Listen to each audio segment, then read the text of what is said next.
I was riding my Harley motorcycle home from work about 9 p.m.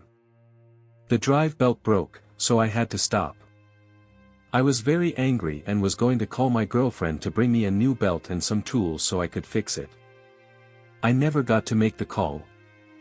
I was immediately confronted by 6 Hispanic males who watched my Harley coast to a stop. They came out to the street aggressively as they approached me. One male had a baseball bat.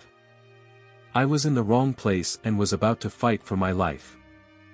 They shouted at me, "You are gonna die, gringo," and I had to fight. I had no weapons except my fists. They encircled me in the street and started punching me and hitting me with the baseball bat. I was trying to pay the most attention to the guy with the baseball bat. All of a sudden, I felt a stabbing pain in my abdomen. One of the attackers had a knife.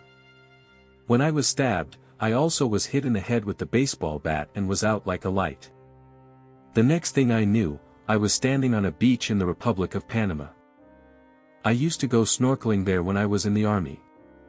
It looked very different, but I knew where I was. It was very strange and very real. I didn't understand why I was there and knew I was getting the #. It kicked out of me wherever my body was back in Arizona. The trees in the background looked very old, like the old trees that are over 1,000 years old.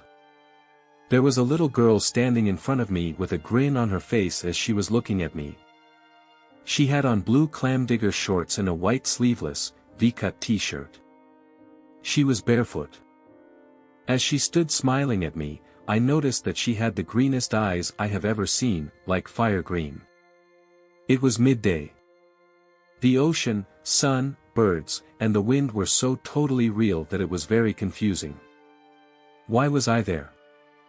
I finally said to the little 12 or 13-year-old girl, "Why, I'm getting the #. It kicked out of me." I got to go, and I started to walk away. Where I was going to go, I had no idea. But I had to go someplace where I was in trouble. As I started to walk towards the jungle just off the beach, the little girl said to me, "Brian, please stay here with me because if you go back you are going to see and feel things you don't want to see or feel."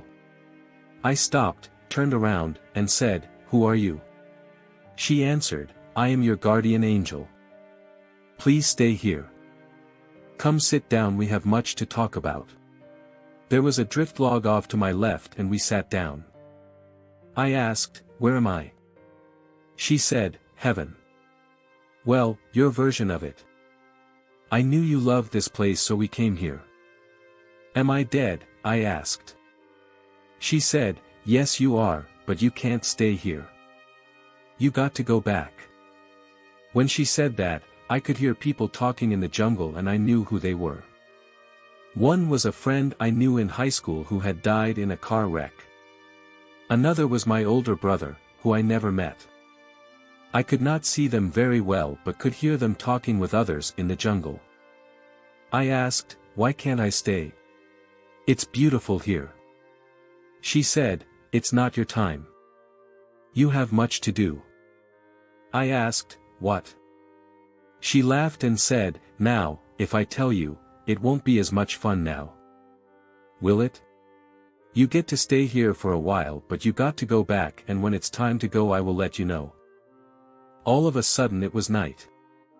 She was standing back in front of me and said, "Time for you to go back." Bam! I was back in my body in the emergency room at County Hospital. The pain was unbearable. My whole family was there. Everyone was crying and avoided looking at me. The emergency room nurse said, "Welcome back, mister, you were stabbed 27 times, mostly in my abdomen. My neck was slit." They had no idea how I was still alive and didn't bleed to death. But I was alive and I didn't die. Well, yes, I did die, but got to come back. They told me my body was thrown into a dumpster for 9 hours. The next morning, a lady who was walking her dog saw the blood trail to the dumpster and found me. This is the first time I have told my story. I just didn't want to tell it because I think people will not believe me.